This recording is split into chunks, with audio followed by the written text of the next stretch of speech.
Wah, ayaw lumabas ng problema eh. Natawa ka. Ayan no. Ito nga tayo sa kabila. Baka nandito. Ayan. Good day mga ka-technician. Ayan. May problema ako dito sa TV na to eh. Kasi based dun sa aming customer na nagdala, after 1 hour daw, nawawala ang picture. And ayan. So hindi naman natin makita, hindi lumalabas dito. Actually nakaubos na ako ng 2 sunlight, kaantay dito ng kaantay. Hindi naman lumalabas yung problema. Kaya ito yung mahirap. Kasi minsan daw naman, dire-diretso maghapon umaandar. Pero meron silang problema na minsan daw 30 minutes lang nawawala na ng picture. So yung analyze namin pwedeng manggaling sa power supply, pwede manggaling sa backlight. So yun yung ito-troubleshoot natin ngayon. Okay? So subscribe na lang po sa ating YouTube channel, JDL Electronic Service Center.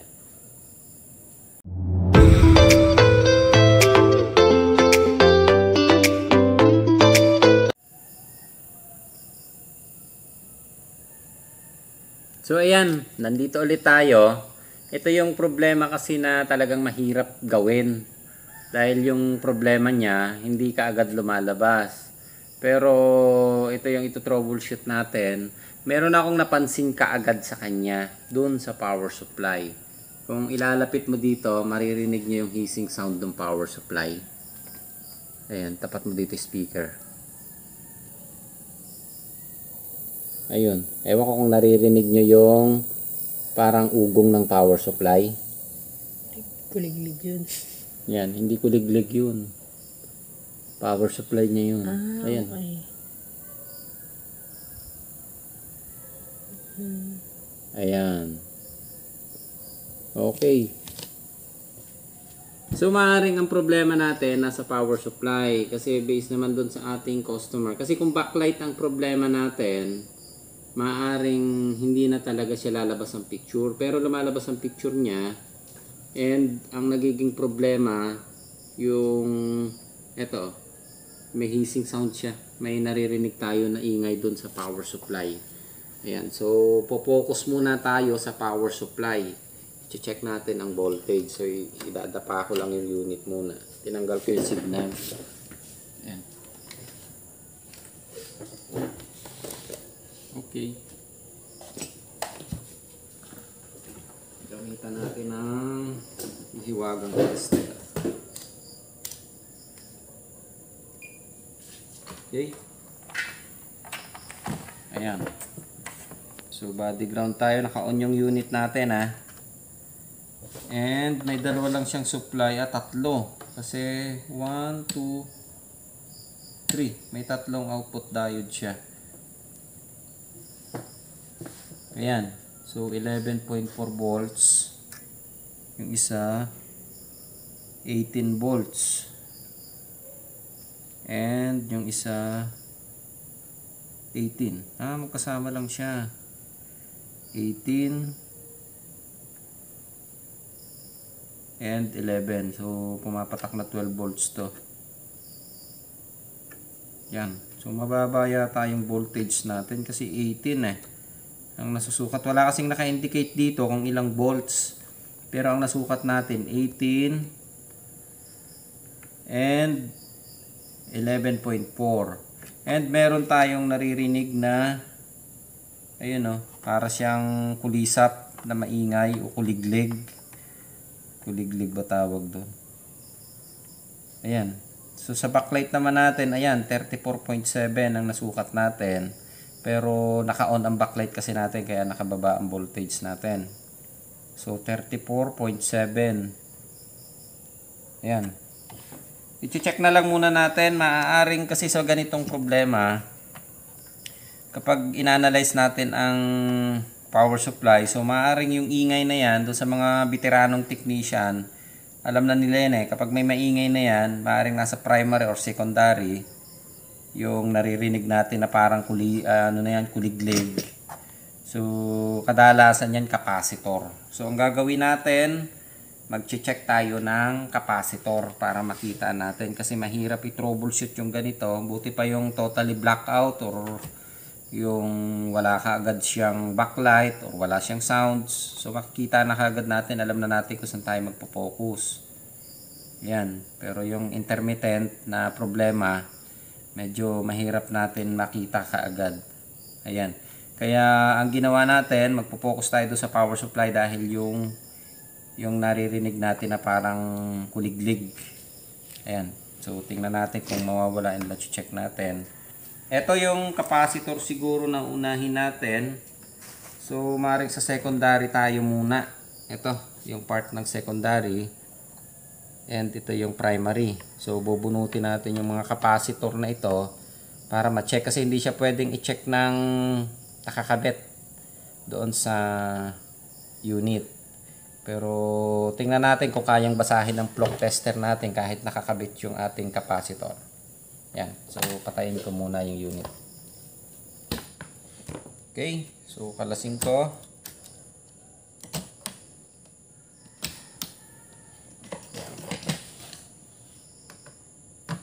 Actually kanina ko pa ito pinaandar. Naubos ko na nga yung dalawang sunmig light. Hindi naman siya namamatay based doon sa sinasabi ng customer. Matatagalan tayo dito. Baka makaubos ako ng isang case. Hindi pa lumalabas yung problema. Kaya binuksan ko na yung unit. Yan. So pasok tayo sa capacitor checker. Ayan. So capacitor tester tayo. And teka, di-discharge ko muna. Yan, importante di-discharge natin itong mga capacitor pala na ito ha, sa ganitong unit. Kasi minsan, pag hindi natin na-discharge, nasisira regulator or nandadamay ng problema. Ayan, ito yung pang-discharge ng capacitor na ginagamit ko, DIY lang. Gumamit lang ako nung, ayan o, galing sa TV, yung posistor na tinatawag natin. Doon sa may nakakabit sa degaussing coil. Yan. So, dinikit ko lang. Ilagyan ko ng, ayan. DIY lang to, pang discharge ng capacitor. Ayan. So, discharge muna natin yung mga capacitor. Yun. Bago natin i-troubleshoot. And, sukatan natin. Tingnan natin kung kakayanin basahin ng ating, ayan. Itong kagandahan ng flow tester na nababasa niya yung kahit nakakabit na spare parts. So nakukuha natin yung pinakamalapit na value. Yun. So 102.7 o 0.8 microfarad. Tingnan natin. Yun. 120. So maaaring nagkaroon na ng change value ang primary natin. Pero kahit 100 or 47 kayang paanda rin to eh. Pero ang nakalagay sa kanya is 120 by 450. Yan, sukatan ulit natin ha. Yun no. So 103, may nakita na tayong isang change value. Pero sa 100 UF kasi kayang paanda rin to, kaya maaaring hindi dito nang galing. And ito, yung maliliit. Ito 1,000.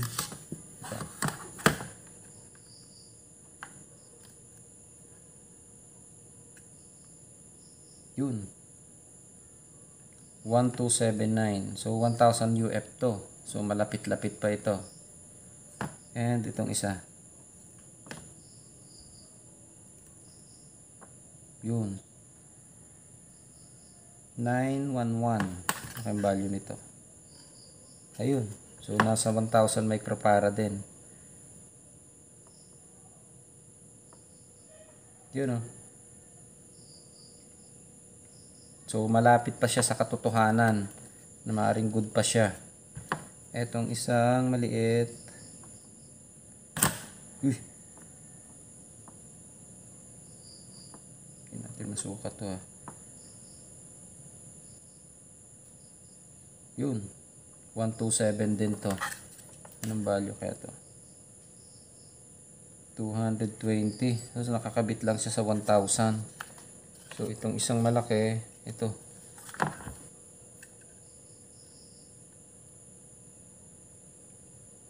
Ayun. OL ang lumabas. Teka, reverse natin.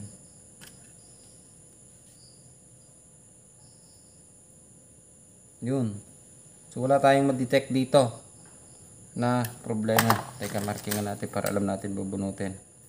Yun, isa. Alin pa? Ito, maliit pero out na to. Yun, 450. Yung, teka, tingnan natin ang value. Ayun, so malapit sa katotohanan to, 470. Ay, 220, magkadikit siya. Dalawa. Okay, so ito yung isa ang nakita natin na may problema. Bunutin lang natin kung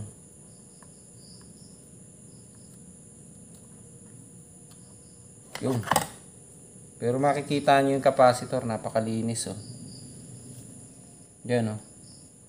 Kasi kadalasan ng capacitor kapag kasira, maaaring nakalobo or may corrosion yung kabilang side. Pero based doon sa tester na ginamit natin, yan ang kagandahan ng flock tester. Nakakabasa siya ng spare parts kahit nakakabit sa board. So yung pinakamalapit na value ang reference lang natin. Ayan oh. OL ang lumabas. Ito, kita mo. Yan o. OL. So, ang value ng capacitor, 1,500 by 35 volts. So, supply siya ng papunta ng backlight. Ayun. So, papunta ng backlight to. Ito, connected sa backlight. Ito. Tama. Ito yung ating backlight driver o yung tinatawag nating inverter. Ito yung pinaka-supply niya. Yung tinanggalan natin ng capacitor. So, ulitin lang ulit natin.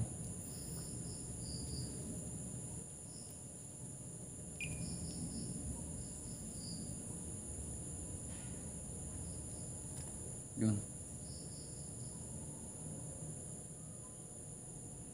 Wala. Ayaw. Yun, oh. OL or 0 ang lumalabas. Yan oh. Wala na siyang ma-detect. So open. Teka, gamit tayo ng analog.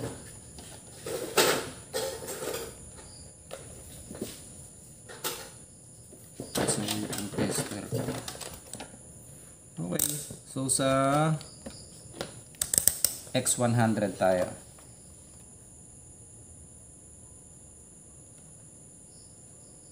Yan oh. Wala oh. Patay oh. Sa X10, yun, pumalo siya.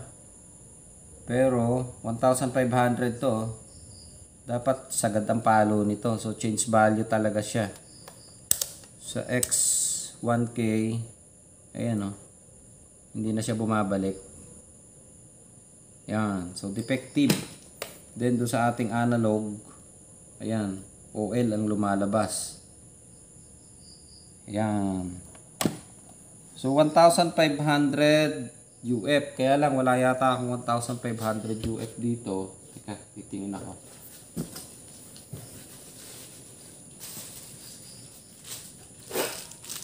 Ang available ko 1,000. Pero yung microfarad naman ito sa secondary, pwede tayong tumaas ng konti.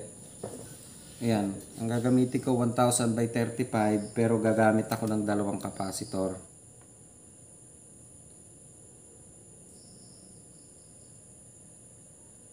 Yan o. So 1,000. Ito yung pinakamalapit na value. 1,055. Yan. Ito. So gamit tayo ng dalawa.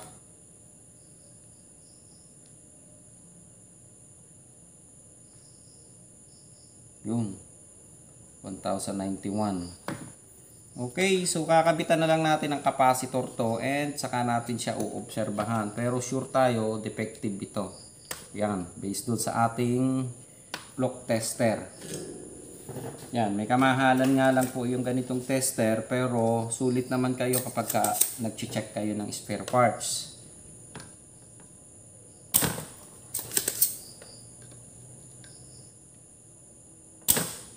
Yung.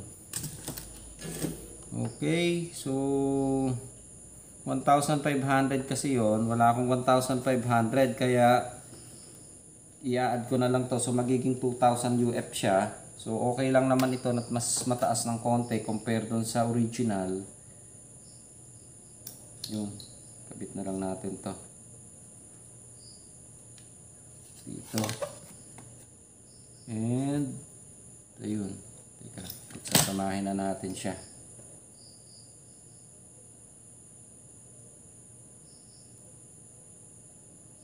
So filter capacitor naman ito kaya so pwede naman siya na mas mataas ng konti. Yan. Pero kung may original na value kayo na 1,500, mas maganda kung ibalik niyo yung original. Yan. Ako lang, wala kasi akong stock nung capacitor natin na 1,500 kaya ganito yung ginamit ko. Yan. Pagsasamahin na lang natin siya.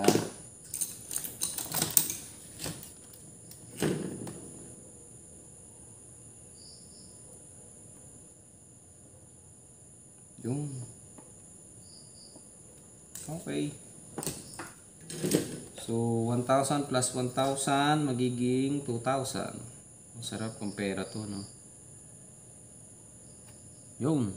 2,161 UF. Yan. Okay. So, okay na ito. Kasi filter lang naman yan. Okay, mas mataas ng konti. Pero, tingnan ko bukas kung makakapagpalit tayo ng original ito. So, itatry lang muna natin ito na gagamitin.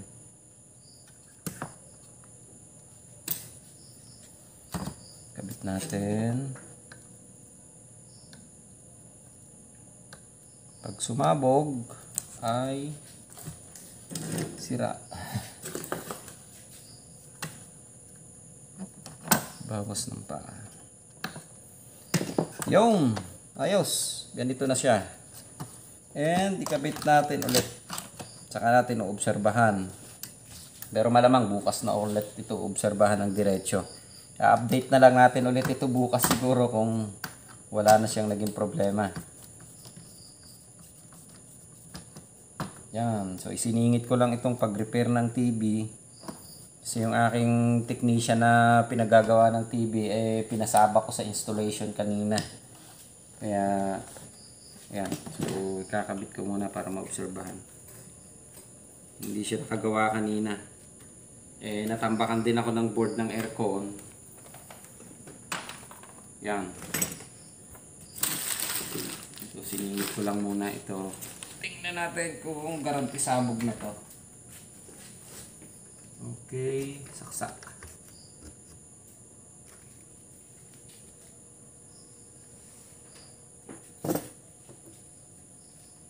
Power.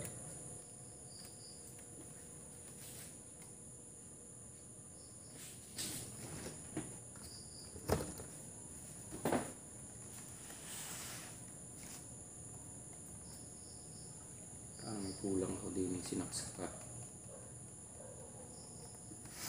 Okay. Yun. Power.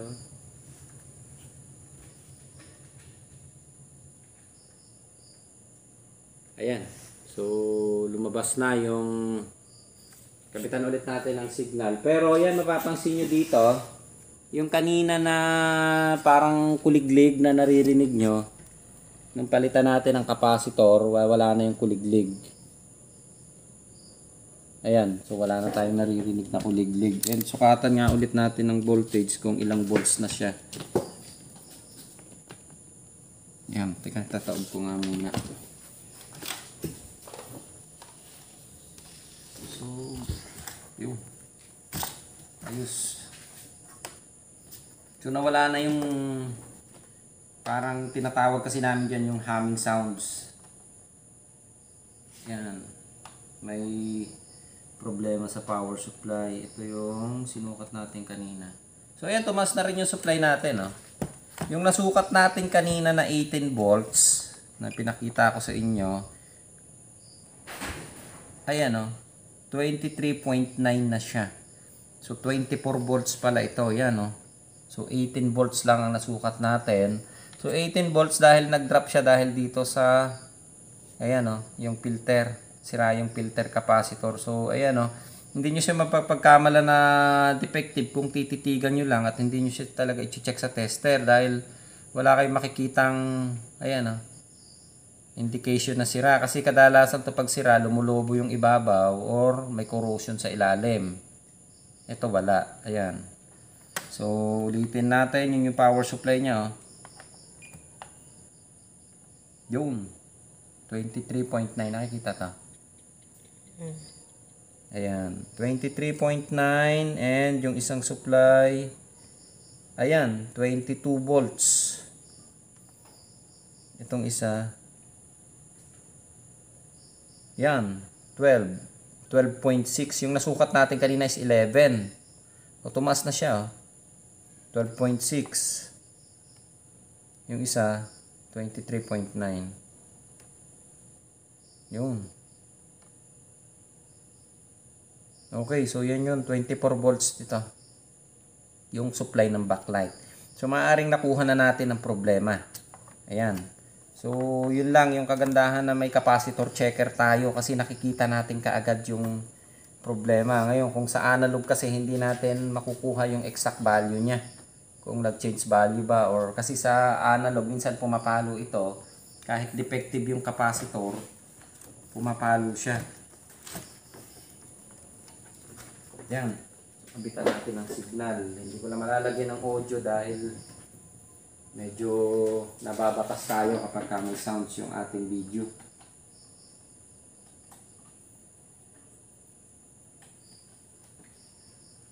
Ayan. So maaaring okay na ito. O-observe na lang natin. Ayun, dahil lang dun sa isang capacitor siguro na yan. Ito, yung nakita natin na problema. Ayan.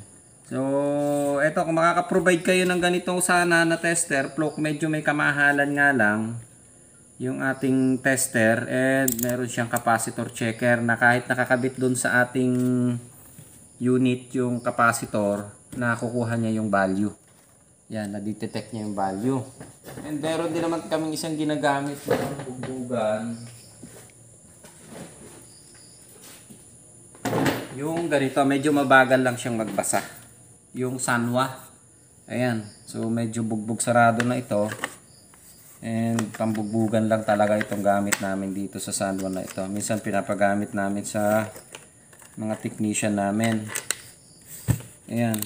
So, nakakabasa din naman siya ng ito, may capacitor checker siya. Kaya, madali siyang gamitin din. And, pindot lang natin yung select. Yung diode. And yung buzzer niya sa resistance. And yun, pag nakita nyo yung NF na yon, yun yung capacitor check niya. Ayan. Ito, tingnan natin siya. Ito, ang problema lang kasi sa ganito, mabagal siyang bumasa. Ayan o. Yun, saka palang lumabas yung OL. Yun o. Yun. May nakukuha siya. Oh. Hindi siya katulad ng clock talaga, accurate ka agad. Pero usually naman accurate siya, mabagal lang siyang bumasa. Hindi Tanda katulad. na eh. Ha? Matanda na. Ayan. Medyo maedad na rin naman ito. Mahaba-habang serbisyo na rin naman to sa atin. Ilang taon na ba yan? Ito, actually, itong clock na ito, niregalo lang ito sa akin ng aking mabait na pamangkin. Kaya meron ako niyan. May kamahalan nga lang ng konti. Ayan. So, okay na siguro ito. And yan. Ang naging problema lang natin yung capacitor and yung picture maayos naman. No? Yan. And mapapansin nyo, tutukan mo ng camera yan. Wala na yung ingay na naririnig nyo kanina na parang kuliglig. Yung. Palaka na lang. Palaka saka mga parang yata kasi parang magno-November 1 na. November 1 ano, Halloween na pala no. So wala naman, may yung mga yata lalabas dito. Ayan. So okay na. Next week na lang siguro tayo magsa-shoutout sa mga nagpapa-shoutout and u-observe na lang namin ito. Naubos ko na yung dalawang sunbig light ko eh. Hindi ko pa nakikita yung talagang sinasabi ng customer na problema niya. Pero based naman doon sa ating tester at pag-check natin, ito lang yung nakita nating salarin, isang capacitor. Ayan. So, okay na naman yung unit. Observe na lang. Ayan. Okay.